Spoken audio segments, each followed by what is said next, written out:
Modal auxiliary would. Would এর অর্থটা কি? উড এর মানেটা হচ্ছে যে ক্রিয়া শেষে যদি তে, তো, তাম থাকে, অর্থাৎ আমি যেতাম, তুমি যেতে, তাহারা যেত, যদি ক্রিয়ার শেষে তে, তো, তাম থাকে তাহলে আমরা কি করব না উড করব। উড এর নেগেটিভ কি হবে?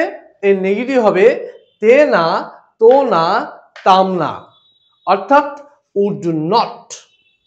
উড নট মানে হচ্ছে তে না, তো না, তাম না। এর শর্ট ফর্ম কি হবে? অর্থাৎ কন্ট্রাক্টেড ফর্ম কি হবে?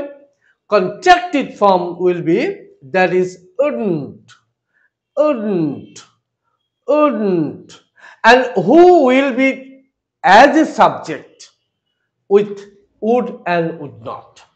would এবং would not এর সাথে সাবজেক্ট হিসাবে কে কে থাকবে? সাবজেক্ট হিসাবে এখানে থাকবে I, we, you, he, she, they and name. কি বলবো? I, we, you, he, she, they and name. Now the pronunciation of wood, উডের প্রনাউন্সিয়েশনটা কি হবে, কিভাবে উচ্চারণ করতে হবে একটু দেখে নাও। That is would. উড কি বলবো? খুব যদি আমরা এটাকে স্ট্রং ফর্মে করি তাহলে আমরা বলবো উড, উড। এটা বলবো উড, আউড। আর যদি উইক ফর্মে বলি তাহলে কি বলবো? যদি উইক ফর্মে বলি তাহলে কি বলবো? উইক ফর্ম, উইক ফর্মে বলবো উড। আরো শর্টে করা যায় দ্যাট ইজ উড। অনেক সময় আমরা এরকম বলি না, আই উড, আউড, বলি না আউড।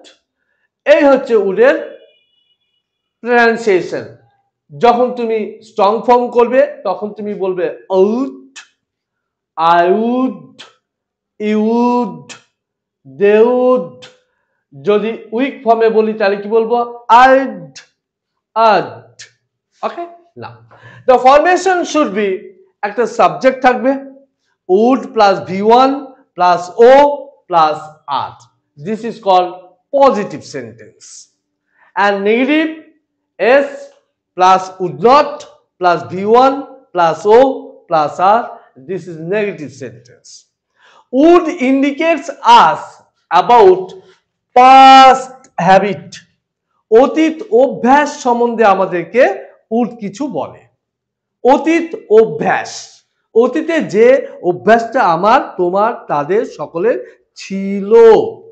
কি না, first one is he would go to bath in the river daily. তিনি প্রতিদিন নদীতে স্নান করতে যেতেন। এখন যান কি? এখন যান না। তাহলে তিনি প্রতিদিন নদীতে স্নান করতে যেতেন, এখন তিনি যান না। Next, he would walk every morning alone. তিনি প্রতিদিন সকালে একা হাঁটতেন। এখন হাঁটেন? এখন হাঁটেন না। তাহলে দেখো উড সব এখানে কিসের কথা বলছে না পাস্ট হ্যাবিটের কথা বলছে। One thing is more important to you, you should remember that would equal to used to. উডের যা মানে used to একই মানে, উডের যা মানে used to একই মানে। এই সেন্টেন্সটা কি আমরা used to দিয়ে করি। ওকে, he used to walk every morning alone. তিনি প্রতিদিন সকালে একা হাঁটতেন। তাহলে একই, উডের যেটা মিনিং হবে used to মিনিং একই হবে। would indicates us about asking for permission and request. At that time would would be polite, would কি হয়ে যাবে, খুব পোলাইট হয়ে যাবে। অ্যান্ড সিচুয়েশন ক্রিয়েট করবে কি না প্রেজেন্ট সিচুয়েশন, প্রেজেন্ট সিচুয়েশন, উডের প্রেজেন্ট সিচুয়েশনটা কি উইল, তখন উইলের মতো কাজ করবে। Listen carefully, would you like a cup of coffee, আপনি কি এক কাপ কফি নেবেন? Okay, next, would you mind moving a bit please, আপনি কি দয়া করে একটু সরবেন? Would I take your pen, আমি কি আপনার পেনটি নেব?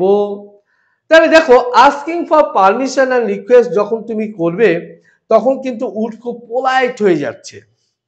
ওকে, না অ্যান্ড প্রেজেন্ট সিচুয়েশন ইন্ডিকেটস করছে আমাদেরকে। Next one is would indicates us about introduce and wish, would কিছু ইন্ট্রোডিউস করবে এবং কি করবে উইশ করবে। আমরা অনেক সময় দেখবে চিঠি লেখার সময় বা কোনো স্পিচ দেওয়ার সময় আমরা এটা বলি, চিঠি লেখার সময় কি বলি, I would like to inform you about this matter, আমি এটা আপনাকে জানাতে চাই, that is wish. I would like to introduce the topic today, আজ আমি এই বিষয়টি ইন্ট্রোডিউস করতে চাই, that is would indicates us about introduce। এইভাবে তুমি উডের ব্যবহারটা ভালো করে দেখে নিলে এবং তুমি বুঝতে পারলে। আর ভিডিওটি বারবার করে দেখো, তোমার যে সমস্যাগুলি সেগুলি আশা করি সব সলভ হয়ে যাবে। ভিডিওটি শেয়ার করবে, লাইক করবে এবং সাবস্ক্রাইব করবে। Thanks to all today.